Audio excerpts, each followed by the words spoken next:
It's a team that will keep our country and our people safe and secure. And it's a team that reflects the fact that America is back, ready to lead the world, not retreat from it, once again sit at the head of the table, ready to confront our adversaries and not reject our allies, ready to stand up for our values. In fact, in calls from world leaders that I've had, about 18 of them or 20 so far, I'm not sure the exact number, in the weeks since we won the election, I've been struck by how much they're looking forward to the United States reasserting its historic role as a global leader, both in the Pacific as well as the Atlantic, all across the world. The team meets this moment, this team behind me. They embody my core beliefs that America is strongest when it works with its allies. Collectively, this team has secured some of the most defining national security and diplomatic achievements in recent memory, made possible through decades of experience working with our partners. That's how we truly keep America safe, without engaging in needless military conflicts and our adversaries in check and terrorists at bay. And that's how we counter terrorism and extremism, control this pandemic and future ones, deal with the climate crisis, nuclear proliferation, cyber threats and emerging technologies that spread authoritarianism, and so much more. And while this team has unmatched experience and accomplishments, they also reflect the idea that we cannot meet these challenges with old thinking and unchanged habits. For example, we're going to have the first woman lead the intelligence community, the first Latino and immigrant to lead the Department of Homeland Security, and a groundbreaking diplomat at the United Nations. We're going to have a principal on the National Security Council whose full-time job is to fight climate change. For the first time ever, that will occur. And my national security team will be coordinated by one of the youngest national security advisors in decades. Experience and leadership, fresh thinking and perspective, and an unrelenting belief in the promise of America. I've long said that America leads not only by the example of our power, but by the power of our example. And I'm proud to put forward this incredible team that will lead by example. As Secretary of State, I nominate Antony Blinken. He's one of the better prepared for this job. No one's better prepared, in my view. He will be the Secretary of State who previously served in top roles on Capitol Hill, in the White House, and in the State Department. He delivered for the American people in each place.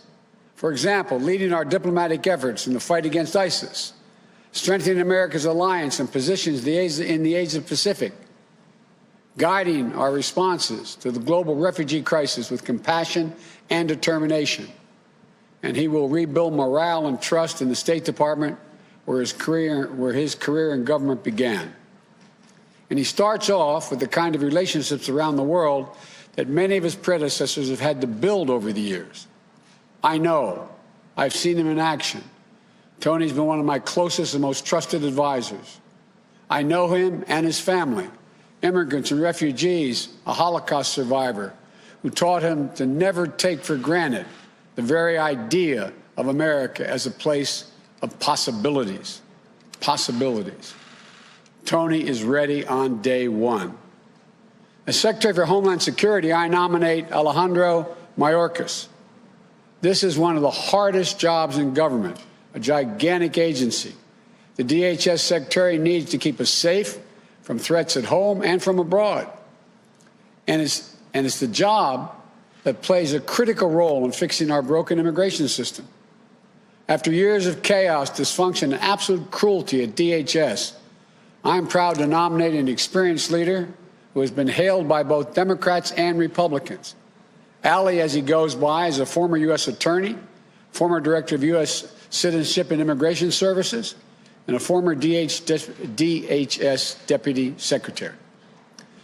Helped implement DACA, prevented attacks on the homeland, enhanced our cybersecurity, helped communities recover from natural disaster, combated Ebola and Zika.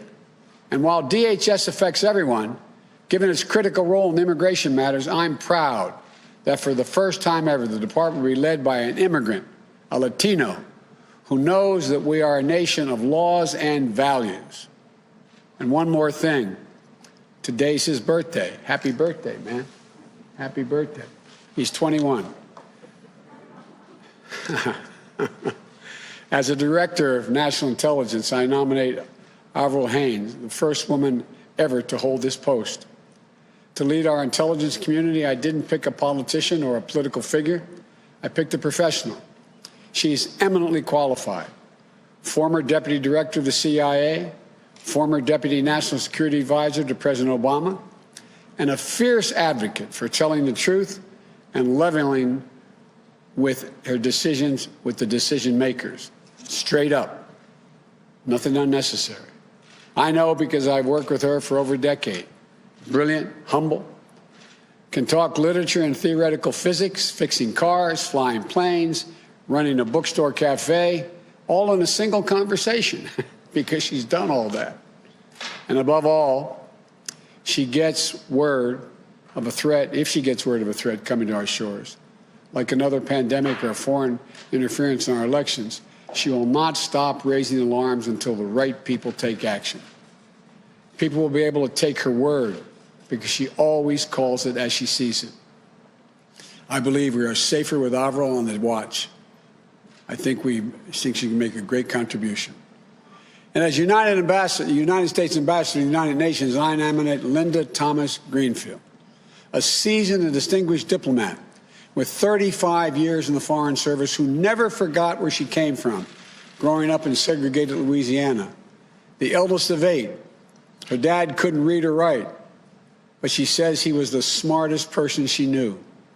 First in her family to graduate from high school, then college. The whole world literally ahead of her, as her dad and mom taught her to believe. Post in Switzerland, Pakistan, Kenya, the Gambia, Nigeria, Jamaica, Liberia, where she was known as the People's Ambassador. Willing to meet with anyone, an ambassador, a student, working people struggling to get by, and always treating them with the same level of dignity and respect. She was our top State Department official in charge of African policy during the Ebola crisis. She received overwhelming support from her fellow career Foreign Service officers. And she'll be at cabinet status because I want to hear her voice on all the major foreign policy discussions we have. And my national security advisor, I choose Jake Sullivan. He's once-in-a-generation intellect with experience and temperament for one of the toughest jobs in the world. When I was vice president, he served as my national security advisor. He was a top advisor to Secretary of State Clinton. He helped lead the early negotiations that led to the Iran nuclear deal. He helped broker the Gaza ceasefire in 2012, played a key role in Asian-Pacific rebalance in our administration. And in this campaign for the presidency, he served as one of my most trusted advisors on both foreign and domestic policy, including helping me develop our COVID-19 strategy. Jake understands my vision that economic security is national security, and it helps steer what I call a foreign policy for the middle class, for families like his growing up in Minnesota, where he was raised by parents who were educators and taught him the values of hard work, decency, service, and respect.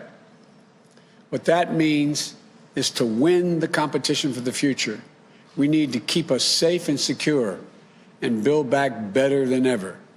We need to invest in our people, sharpen our innovative edge, unite the economic might of our democracies around the world to grow the middle class and reduce inequity, and do things like counter predatory trade practices that our competitors and our adversaries.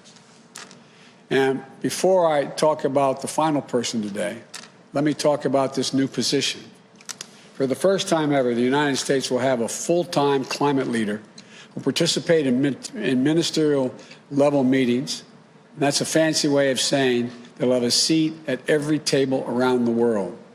For the first time ever, there will be a principal on the National Security Council who can make sure climate change is on the agenda in the Situation Room.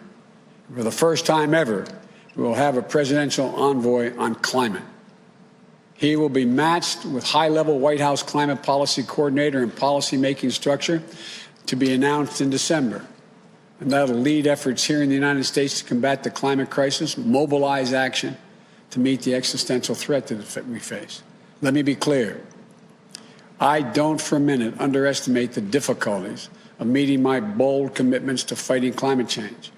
But at the same time, no one should underestimate for a minute my determination to do just that. And as for the man himself, if I had a former Secretary of State who helped negotiate the Paris Climate Accord, or a former presidential nominee, or a former leading senator, or the head of a major climate organization for the job, they would show my commitment to the United States and the whole world. The fact that I picked the one person who is all of these things speaks unambiguously to my commitment. The world will know that with one of my closest friends, John Kerry, he's speaking for America on one of the most pressing threats of our time. No one I trust more. To this team, I thank them for accepting this call to service. And for their families, I thank you all for your sacrifice. You know, we could not do this without you, in my view. Together, these public servants will restore America globally, its global leadership, and its moral leadership, and will ensure that our service members, diplomats, and intelligence professionals can do their job free of politics. They'll not only repair, they'll also reimagine American foreign policy and national security for the next generation. And they'll tell me what I need to know, not what I want to know, what I need to know. To the American people, this team will make us proud to be Americans. And as more states certify the results of this election, there's progress to wrap up our victory. You know, I'm pleased to have received the ascertainment from GSA to carry out a smooth and peaceful transition of power, so our teams can prepare to meet the challenges at hand, to control the pandemic, to build back better, and to protect the safety and security of the American people. And to the United States Senate, I hope these outstanding nominees received a prompt hearing and that we can work across the aisle in good faith to move forward for the country. Let's begin that work to heal and unite. To heal and unite America as well as the world. I want to thank you all. May God bless you. May God protect our troops.